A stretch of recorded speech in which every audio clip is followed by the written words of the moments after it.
তোলার কিছু বাকি নেই। এই যে 3টে রুম, এটা রান্নাঘর, আর এই ওপরে উঠছি। গাছগুলো ছিল উপরে, কাজ হচ্ছে, যেহেতু দোতলা ঘর হচ্ছে।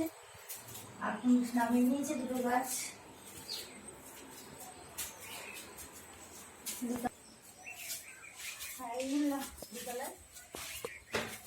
এটা যায়নি, ছাদেই ছিল ওই দিকটা কোণে জল ট্রেনটা। এখন শরীর না হয়েছে, এই যে ঢুকলাম। এদের পায়খানা বাথরুম হবে, পায়খানা বাথরুম হবে। এখানে একটা বেসিন বসাবো, বক্স মতন হবে মুখ হাত ধোয়ার জন্যে। এটা পুরো বক্স হবে, এটা পুরো বক্স ডিজাইন হবে বলছে। আর দুটো রুমই হবে।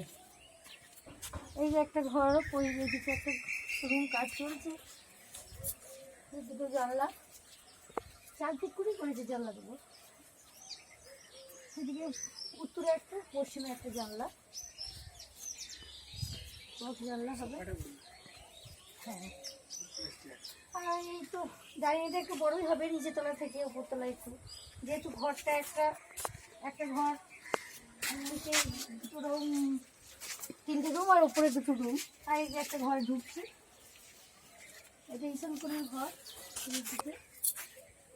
আর পূর্ব দিকে একটা জানলা, পূর্ব দিকে একটা জানলা হচ্ছে 4 ফুটেরই বক্স জানলা। আর উত্তর দিকে একটা হচ্ছে, আমাদের যেহেতু দুটো গাছ আছে, হাওয়া আছে, সুন্দর পুকুর, জলের হেঁয়ালি সুন্দর হবে। কাজ চলছে, কালকে আর আসবে না মিস্ত্রি, এখন 2 দিন নেই, চলে গেল।